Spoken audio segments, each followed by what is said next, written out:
राधे राधे, जय श्री राधे।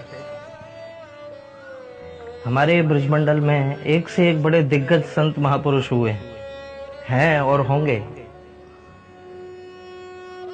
एक से एक अनूठे वैष्णव, एक से एक भजनानंदी, ऐसे ऐसे सिद्ध संत हुए हैं जिनकी गोद में बैठ करके प्रिया प्रियतम क्रीड़ा करते हैं। ऐसे ऐसे महापुरुष हुए।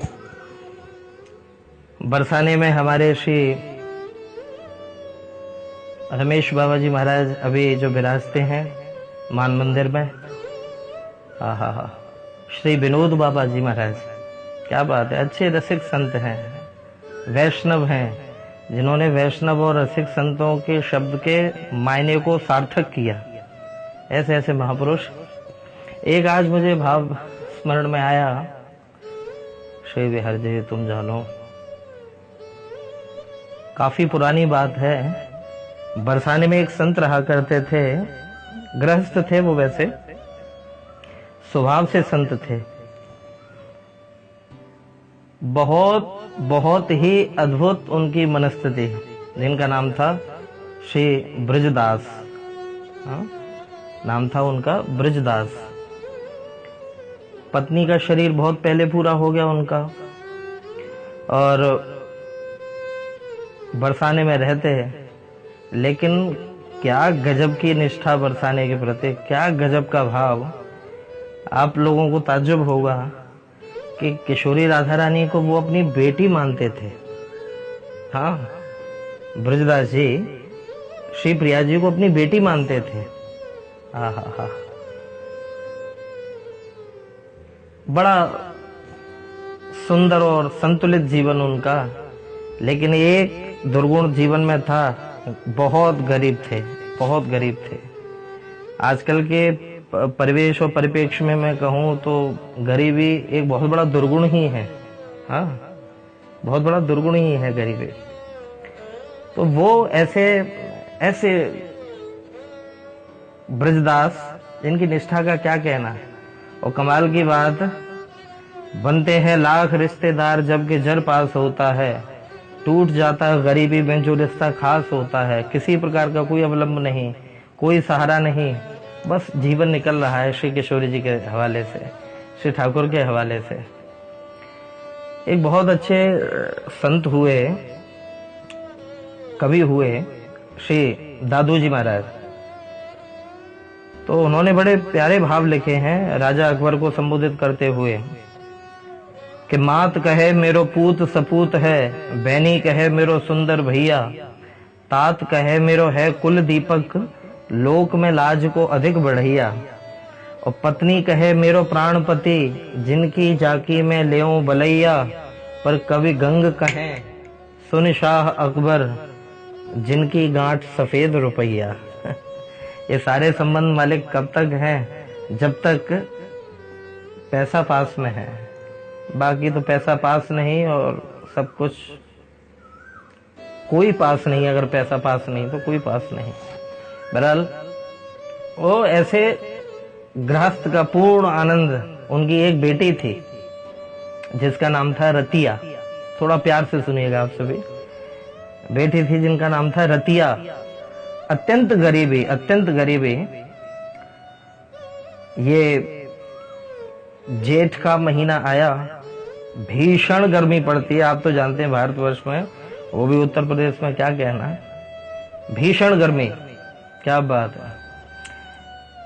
एक दिन शाम के समय ब्रजदास ने कहा कि रतिया, हाँ पिताजी, बेटी मैं सुबह नंदगाम को जाऊंगा।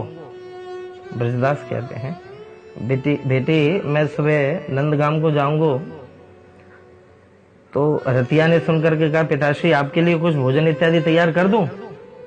कुछ मार्ग के लिए, कुछ जाओगे वापस आओगे, भूख लगाएगी तब तक तो। बोले नहीं बेटी, मैं धोताए भोर में ही, सुबह ही मैं निकल जाऊंगा, और जब तक धूप ज्यादा खिलेगी तब तक तो मैं लौट करके भी आ जाऊंगा। कि पिताजी देख लो मैं कुछ बना दूं? कह रहे बेटी कैसी बात कर रही है, जब तक भोजन का समय होगा तब तक मैं लौट करके आ जाऊंगा।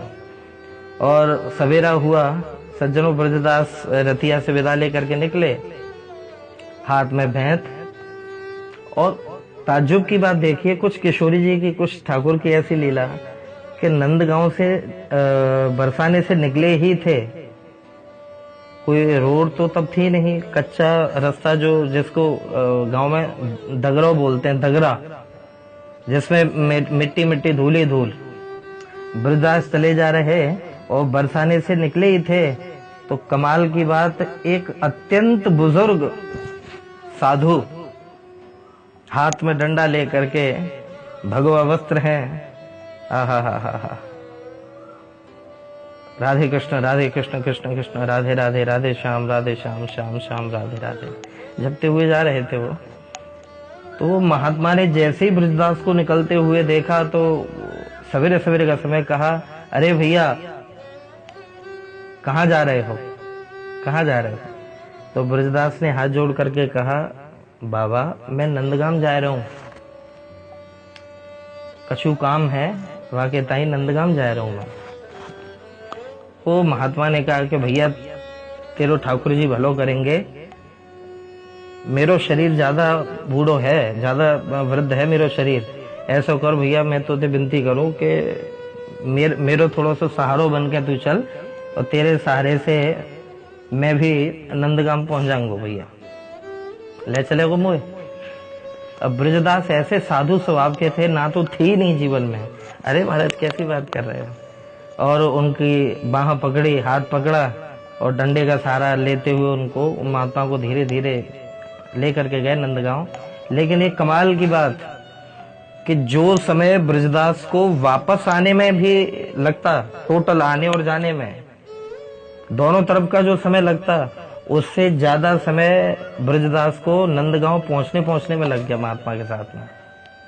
अब ब्रजदास की चिंता बढ़ी कि मैंने बिटिया को भी मना कर दिया, हो गए। और जैसे ही नंदगांव में प्रवेश करने लगे तो महात्मा ने कही कि भैया तेरो नाम क्या है भैया? कि भैया बाबा मेरो नाम ब्रजदास है, आप सबन को दास हूँ मैं, ब्रजदास है बाबा मेरो नाम।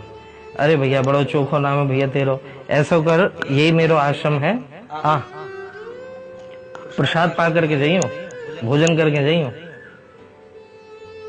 बिना खाए नहीं जाएगा। तो हाथ जोड़ करके ब्रजदास ने कहा कि बाबा मैं आपके गांव को ना खा सकूं। आप जरा भाव देखिए, आहा, बाबा मैं आपके गांव को ना खा सकूं, आपके यहाँ का नहीं खा सकता मैं। महात्मा ने कहा क्यों बेटे, क्या बात हो गई? तो ब्रजदास हाथ जोड़ करके कहते हैं, बाबा हमारे गांव की बिटिया आपके गांव में भी आई है। तुम्हारे गांव की बिटिया बरसाने की? हाँ बाबा। कौन के यहाँ पे? बोले बाबा नंद के यहाँ पे। कि नंद कौन है? वो महात्मा समझ नहीं पा रहे, नंद कौन? उनके बेटे का क्या नाम है? कि उनके बेटे का नाम है श्री कृष्ण। ओ महात्मा खड़े रह गए, रोए खड़े हो गए महात्मा के, कि ये तो बड़ा सच्चा साधक लग रहा है, बड़ा रसिक लग रहा है, बड़ा प्रेमी लग रहा है, ये इतनी पहुंची हुई भावना इसकी। लेकिन महात्मा की बात सुनकर के तब तक जो आश्रम के संत पुजारी इत्यादि थे वो थोड़ा सा बाहर दरवाजे पे आ गए, कह रहे महाराज जी आ गए, महाराज जी आ गए। जैसे ही उन्होंने सुना कि अरे ये नंदगाम को अपना समध्याना मानता है, तो जितने वहां अंदर से महात्मा आए थे वो कहने लगे, अरे भैया समधी के घर पे आए हो, कछु तो दे जा, ये समधी खड़े हुए हैं तेरे सबरे, समध्याने में आए हो तू। और जैसे ही वाले की बात कही तो ब्रजदास की आंखें भर आई, झरझर करके नेत्र बहने लगे, और हाथ जोड़ करके सभी महात्माओं से ब्रजदास कहते हैं, भैया मैं गरीब हूँ, मेरे पास देने को कुछ है नहीं, लेकिन मैं आप सबके चरणों में ये निवेदन करता हूँ कि आप ऐसी कृपा करें कि ये मेरा भाव श्री प्रिया जी के लिए जिंदगी भर बना रहे, जिंदगी भर बना रहे। और जैसे ब्रजदास झरझर करके रोने लगे, फूट फूट के रोने लगे, उसी समय जो महात्मा थे उन्होंने आश्रम वाले महात्माओं को डांट दिया, बोले तुम्हें शर्म नहीं आती? एक सच्चे वैष्णव, सच्चे रसिक की श्रद्धा को ठेस पहुंचा रहे हो तुम लोग, चलो जाओ अंदर। उनको डांट दिया, उनको अंदर भेज दिया। और इधर महात्मा ब्रजदास ने महात्मा को प्रणाम किया और कहा कि बाबा मैं चलूं, मुझको देर रह रही है।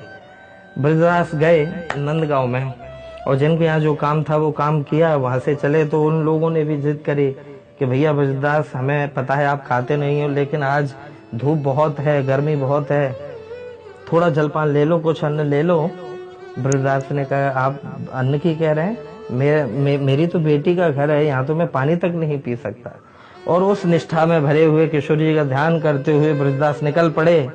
और जैसे ही ब्रजदास निकले, मालिक नंदगांव निकले ही थे कि गर्मी की महाराज वो थपेड़, वो भयंकर भीषण गर्मी, जिसमें ऐसा लग रहा है, वो एक कवि कहते हैं कि मेरे जाने पौनो सिरे ठौर को पकड़ कोनो, घरी एक बैठी कहूँ घामे वितवत है।